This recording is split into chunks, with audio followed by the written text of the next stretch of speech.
Bonsoir à tous. Ce lundi, le chef du gouvernement ivoirien a échangé avec le directeur de l'OCDE, le Centre de développement de l'Organisation de coopération et de développement économique.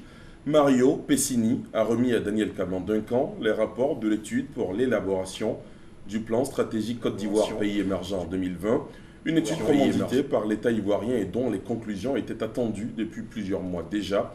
Vous aurez plus de détails dans la grande édition. Le ministre du Pétrole et de l'Énergie a procédé aujourd'hui à la mise sous tension de la ceinture du réseau électrique de la ville d'Abidjan. La réalisation de ce projet vieux de 32 ans, lancé grâce à un financement de la Banque ouest-africaine de développement BOAD à hauteur de 6 milliards de francs CFA, permet d'une part d'augmenter la capacité de transformation d'Abidjan. Reportage.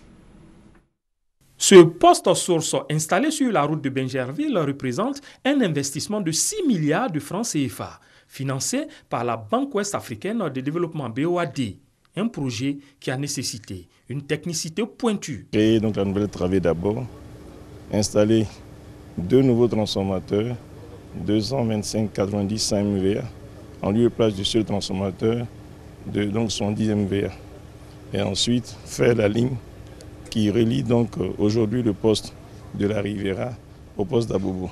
L'ouvrage va concourir à une amélioration sensible de la qualité de la distribution dans les secteurs de Cocody et de Bingerville. Un soulagement pour le concessionnaire souvent confronté aux avaries et autres surcharges des ouvrages. C'est nous qui souffrons au quotidien de ce manque de bouclage de la ligne 225 depuis des années et aujourd'hui c'est chose faite. Le but ultime est double: réduire sensiblement le temps moyen de coupure de courant en Côte d'Ivoire et optimiser l'approvisionnement des consommateurs. Le président en avait fait une priorité de produire plus d'énergie et d'énergie de qualité à moindre coût.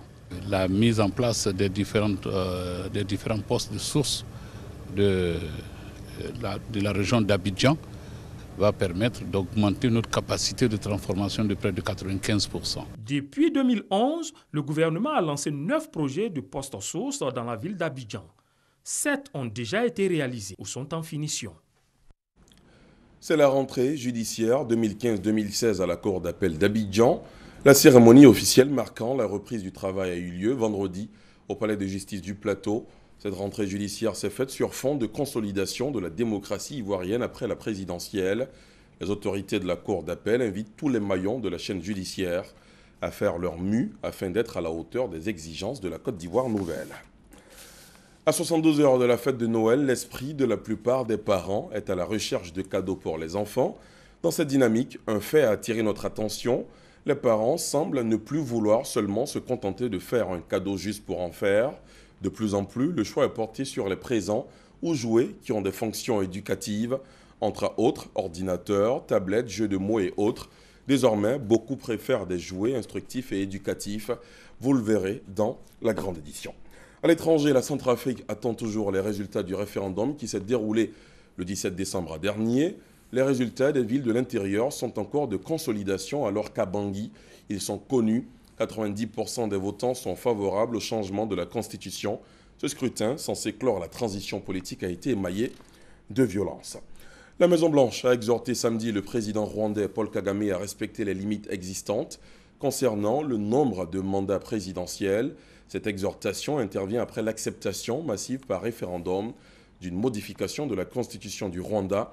Les États-Unis sont déçus du fait qu'un référendum ait été organisé avec un court préavis pour amender la constitution rwandaise et introduire des exceptions à la limitation du nombre de mandats, a déclaré la Maison-Blanche dans un communiqué.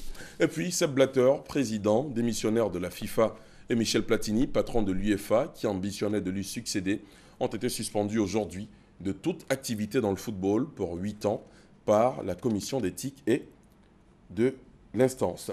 C'est la fin de ce Flash Info. Merci de l'avoir suivi. Prochain rendez-vous avec l'information à 20h. À tout à l'heure.